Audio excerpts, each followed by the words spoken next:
you. So this is so exciting, it's the first one. So my project was OS7 TeenMaptivists, and my senior project was a continuation of a high school initiative that I've been going over for the past 2 years. So for my mentors, I chose 2 mentors. One is Courtney Clark, and she works with the American Geographical Society. She's the director of sponsored projects, and she's also the director of Everywhere She Maps, which is an initiative to promote women in mapping and diversifying the map through females. My second mentor was Jess Butler, and she works for OpenStreetMap US and Teach OSM. So throughout my project, I had to conduct a research paper, 15 to 20 page research paper throughout the fall, and my research went over the benefits of participatory mapping. So it was a little more generalized than OpenStreetMap. It went into the advantages and the diversity of the map and how there are different versatilities of the map.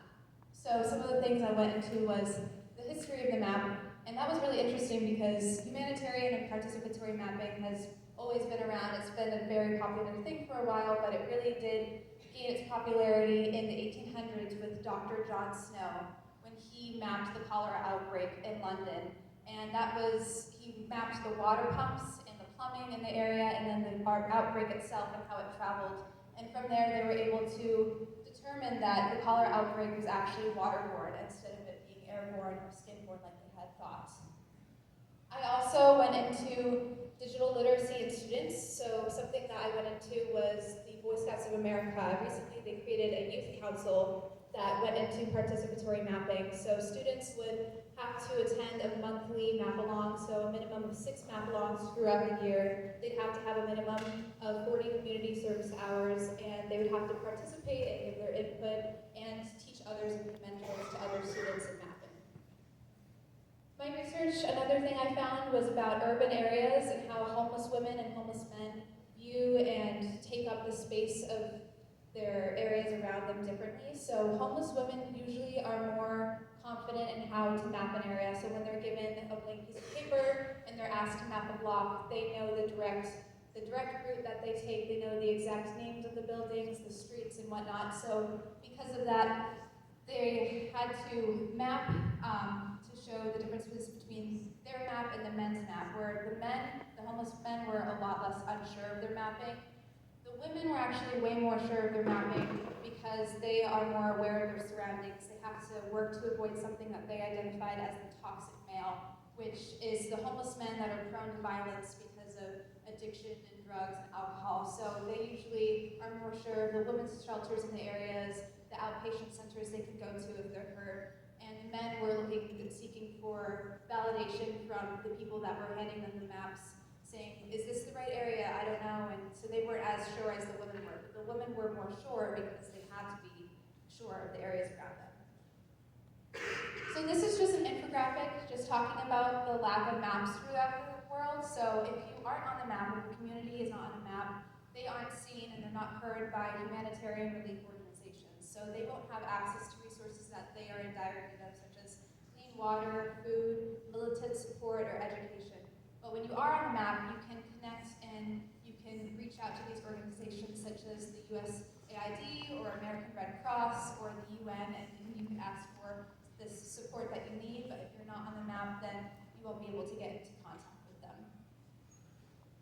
This is a little graph of the project workflow and what a regular map-along planning looks like. So first you have a content lesson. It could start with the student learning about something in the world. So it could be the Ukrainian refugee crisis or the Syrian refugee crisis.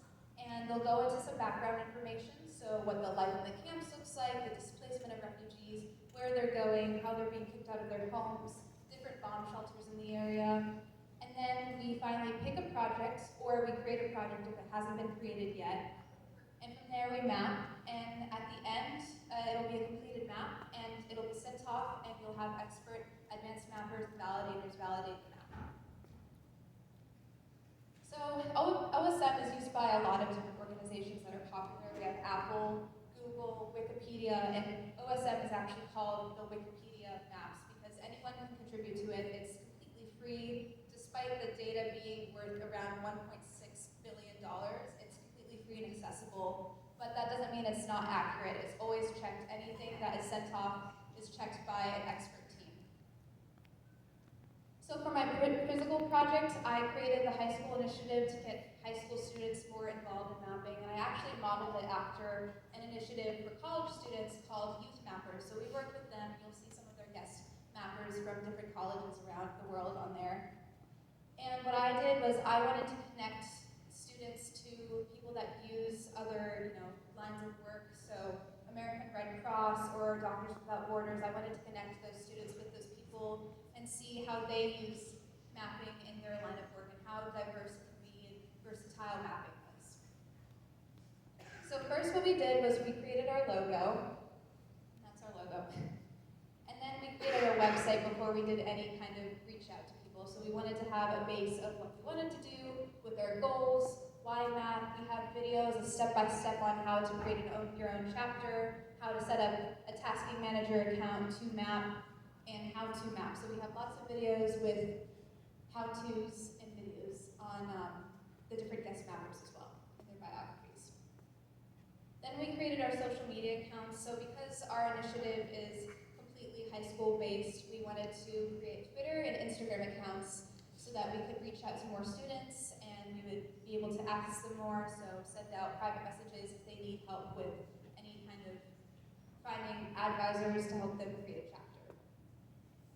This is one of our first map-alongs we had, which is with Erica Hagan from Map Cabira, and we had around 100 people on this Zoom. It was a really big Zoom, and it was a really good kickoff. And from there, we started to have more consistent monthly map-alongs. And this is another person we had. We had Dan Joseph from American Red Cross, and his perspective was very important. It showed how medicine and hygiene is also used very much in mapping. Here's some of our other guest mappers. We actually had the honor to have Dr. Lee Schwartz, who is the geographer of the United States. He works for the State Department, and he talked about how he uses mapping in OSM in his line of work. And the contrast between how he uses it and how Dan Joseph uses it for American Red Cross and how all of these other people use it is so interesting because it shows how it's not even just mapping, it's helping people, reaching out to them directly. And these are some of our youth mappers. So we had people from Vassar, Texas Tech, and George Washington join us and talk about how they created a chapter at their school. And then in November, we partnered with AGS, American Geographic Society, and Teach OSM, which are both helping us. So American Geographical Society is funding teachers that want to create their own chapter, and Teach OSM is helping us build the foundations of OpenStreetMap TeenMaptivists.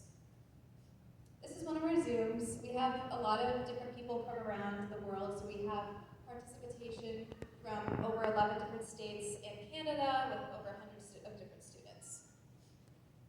This is a timeline of what my project looked like. So I started my junior year in January of 2021. That's when we created the website, we created a plan, we started to invite some guest mappers, and then we mapped. And then in the summer, we created a schedule for the 2021 to 2022 school year, and then we started to create a form to send out to people. We posted the videos on how to create your own chapter, and we created videos for teachers on how they could be an advisor, what their role would entail.